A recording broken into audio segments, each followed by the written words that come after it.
Bansal stories. ये कहानी है एक जंगल की।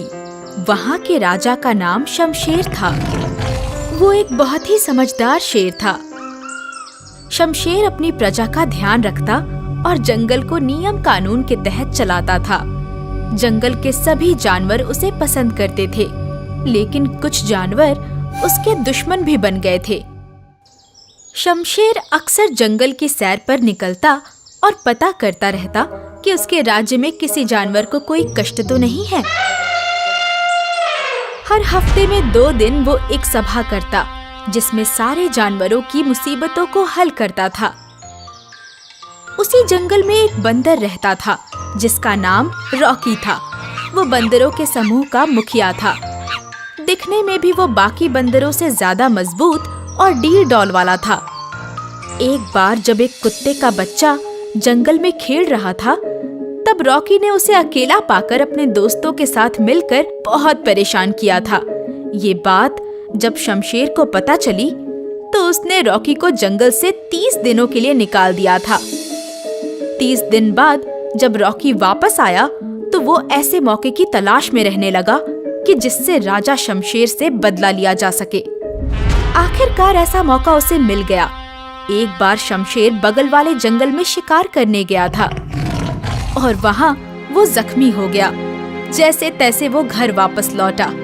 अगले कुछ दिनों तक जब सभा नहीं लगी, तो बंदर ने जंगल जंगल घूमकर सबको इकट्ठा किया। वहाँ हाथी, भालू, कुत्ते, जंगली सुअर, सियार, खरगोश, लोमड़ी, गेंडा और जंगली भैंस सब आए थे। बंदर ने उनके कान भरते हुए कहा, मैं ये कहना तो नहीं चाहता, लेकिन इसी में हम सबकी भलाई है। हमारा राजा अब किसी काम का नहीं रहा। वो तो खुद के लिए शिकार भी नहीं कर सकता। घायल होकर 10 दिनों से अपने घर में पड़ा हुआ है। वो दिन दूर नहीं जब जानवर जंगल के नियम मानने से इनकार करने लगेंगे और इस जंगल में आए दिन लड़ाई झगड़े होने लगेंगे। ये सुनकर लोमड़ी बोली, तो हमें क्या करना चाहिए? नया राजा चुनना चाहिए। ये सुनकर सारे जानवर चुप हो गए। हाथी दादा ने कहा, जंगल का राजा बनना कोई आसान काम नहीं है। आज से 20 साल पहले जब शमशेर शेरों के सम्मेलन में गया था, तब मुझे उसने 3 दिन का राजा बनाया था। मुझसे तो नहीं संभाला गया। इतने बड़े जंगल को शमशेर के अलावा कोई भी नहीं संभाल सकता। राजा शमशेर तो बीमार है। किसी को तो ये जिम्मेदारी लेनी होगी दद्दा। जंगल को ऐसे बर्बाद होते हुए तो हम नहीं देख सकते ना। मैं आप सबके बीच का हूँ। आप लोग कहें तो ये जिम्मेदारी मैं ले लेता हूँ। लेकिन शमशेर के सामने ये बात रखेगा कौन? जब जंगल के सारे जानवर एक स्वर में बोलेंगे, तो शमशेर को मानना ही पड़ेगा। ये सुनकर सारे जानवर आपस में बात करने लगे। लोमड़ी ने कहा, बात तो सही है, लेकिन ये बात शमशेर को बताएगा कौन? इस बात पर सब खामोश हो गए। किसी की इतनी हिम्मत नहीं थी कि उसके सामने ये बात रख सके। सारे जानवर अपने अपने घर चले गए, लेकिन सारे जानवर इस बात से अनजान थे कि इन्हीं जंगलों में शमशेर के गुप्तचर भी थे, जो जंगल की सारी खबरें उस तक पहुंचाते थे। काव काव की आवाज सुनकर शेर अपने घर से बाहर निकला। वो बीमार और घायल था। उसने कौवे को देखकर पूछा, बोलो, क्या खबर? कौवा उड़ता हुआ शमशेर के पास आया और जंगल में चल रही सारी बातें उसे बताई। अगले दिन शमशेर ने सारे जानवरों को अपने घर के बाहर बुलाया। जंगल के सारे जानवर वहाँ इकट्ठा हुए। बंदर भी अपने दोस्तों के साथ वहाँ पहुँचा। एक ऊंचे पेड़ पर लटककर वो सारा माजरा देख रहा था। शमशेर ने बोलना शुरू किया, मैं इस जंगल का राजा हूं और इस जंगल की सारी खबर रखता हूं। मुझे पता है इन दिनों जंगल में क्या बातें चल रही हैं। आज मैं वो करने वाला हूं जो इस जंगल में 20 साल पहले हुआ था। 1 हफ्ते के लिए मैं तुम में से किसी एक को जंगल का राजा बनाऊंगा, और अगर 1 हफ्ते इस जंगल के शासन को सही से चला लिया, तो मैं ये जंगल छोड़कर चला जाऊंगा। तो बोलो, कौन बनेगा तुम में से 7 दिनों का राजा? ये सुनकर सारे जानवर हैरान थे। उनमें आपस में बातें होने लगी, लेकिन किसी में इतनी हिम्मत नहीं थी कि राजा के सामने वो कुछ कह सके। क्योंकि हाथी दादा इनमें सबसे वरिष्ठ थे, इसलिए उन्होंने कहा, महाराज, मैं इस पक्ष में नहीं हूं, लेकिन बाकी जानवरों का बहुमत रॉकी बंदर की ओर है। सभी जानवरों ने शोर मचाकर अपनी सहमति दिखाई। शमशेर ने एक लंबी सांस ली और बोला, तो ठीक है, कल से इस जंगल का राजा होगा रॉकी बंदर। ये कहकर शमशेर आराम से अपने घर में चला गया। बंदरों में मानो खुशी की लहर दौड़ गई। अगले दिन सुबह हुई। रॉकी एक पेड़ पर सोया हुआ था। निक्कू नाम के एक बंदर ने उसे आवाज दी। महाराज, अरे ओ महाराज। ये सुनते ही रॉकी घबराकर उठते हुए पेड़ से नीचे गिर गया। जैसे तैसे उसने खुद को संभाला और सलूट मारकर खड़ा हो गया। जब आसपास कोई हलचल नहीं हुई तो रॉकी ने अपने अगल बगल में देखा। वहाँ कोई नहीं था सिवाय निक्कू के। कहाँ है महाराज? हाँ, कहाँ है? अरे अभी तो महाराज, भूल गए कल शमशेर ने क्या कहा था? रॉकी को शमशेर की घोषणा याद आई। वो थोड़ा रौब में आते हुए बोला, हाँ हाँ, बिल्कुल याद है। अरे जाके सारे जंगल में ये घोषणा कर दो कि महाराज रॉकी की पंचायत लगने वाली है। ये सुनते ही निक्कू वहाँ से सरपट ही दौड़ गया। सारे जानवर बंदर के घर के पास जमा होने लगे। रॉकी ने सबको संबोधित करते हुए कहा, सुनो सुनो सुनो, जिसको जो भी परेशानी है मैं उन सब का हल निकालूंगा और ये साबित कर दूंगा कि मैं इस जंगल का राजा बनने के योग्य हूँ। एक चूहा सबके बीच से निकलते हुए आया और बोला, महाराज, जंगल का जो कोना हम चूहों को रहने के लिए दिया गया है, वहाँ पिछली रात बारिश आने से हमारे बिल में पानी घुस गया। हम सबको रहने के लिए जंगल की कोई ऊंची जगह दी जाए। ये सुनते ही बंदर ने अपना दिमाग खुजलाया और बोला, ठीक है, आज से तुम पेड़ों पर रहोगे। ये सुनकर सारे जानवर हंस पड़े। चूहा भी समझ गया कि ये राजा किसी काम का नहीं है। वो वहाँ से चला गया। अगला कौन है? भालू ने अपना हाथ उठाया और कहा, महाराज, हम भालू को शहद कितना प्रिय होता है, आप जानते ही हैं। लेकिन आज सुबह मैंने एक बंदर से कहा कि मेरे लिए पेड़ से शहद उतार दे, तो उसने मना कर दिया। मना कर दिया? क्यों?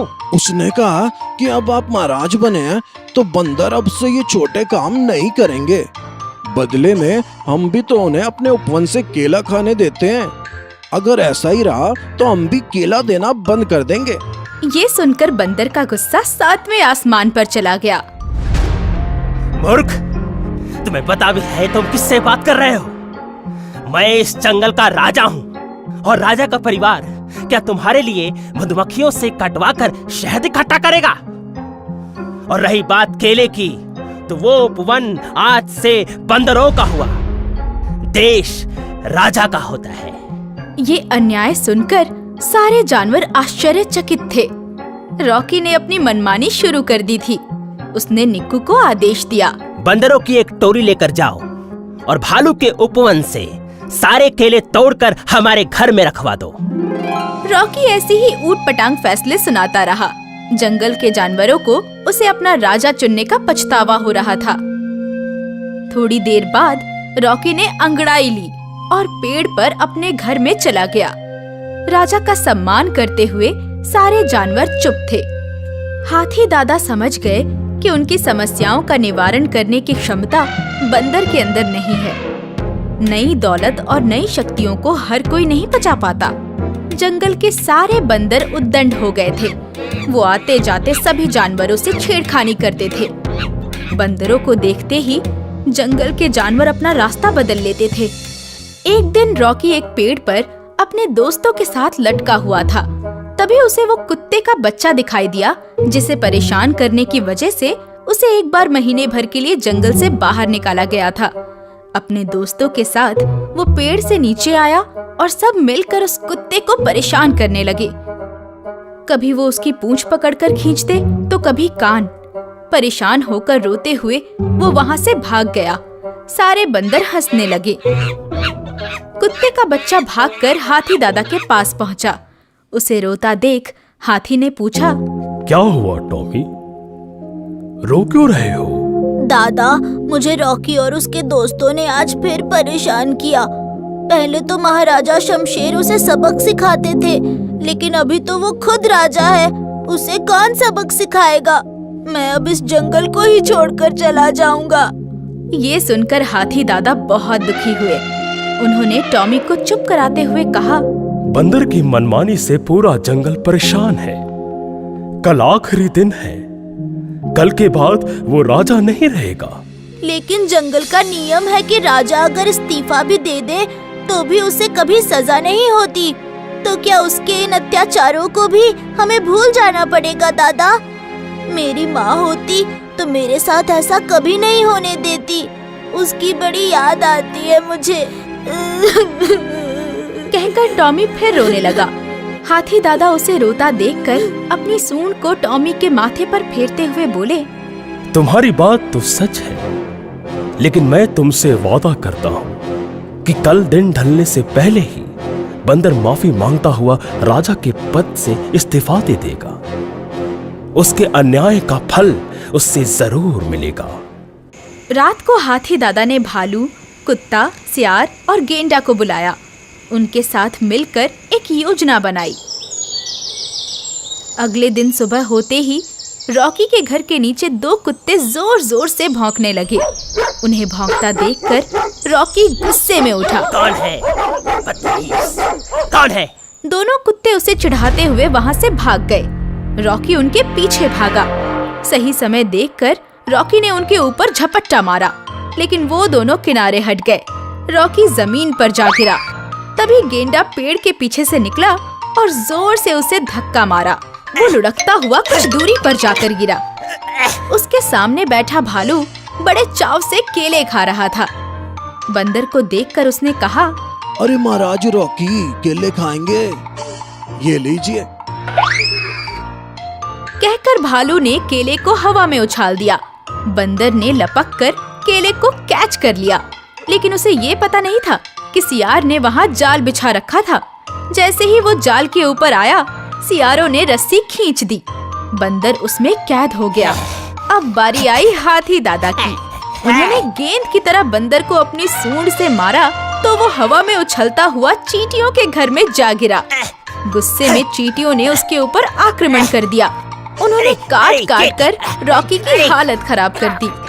थोड़ी देर बाद निक्कू की नजर उस पर पड़ी। वो भागता हुआ आया और रॉकी को उस जाल से आजाद कराया। अरे महाराज, ये किसने किया आपके साथ है? बिना कोई जवाब दिए रॉकी वहाँ से भागते हुए शमशेर के घर पहुँचा। शमशेर अपने घर के बाहर धूप सेकते हुए अपने बच्चों के साथ खेल रहा था। मैं आज से, अभी से अपने राजा होने के पद से इस्तीफा देता हूँ। इस जंगल को सिर्फ आप चला सकते हैं महाराज। मुझे माफ कर दीजिए। ये कहकर रॉकी वहाँ से ही नहीं बल्कि जंगल भी छोड़ के चला गया। सारे जानवरों को ये समझ में आ चुका था कि शमशेर से बेहतर राजा उन्हें कभी नहीं मिल सकता। सबने उससे माफी मांगी और फिर से सब हंसी खुशी उस जंगल में रहने लगे।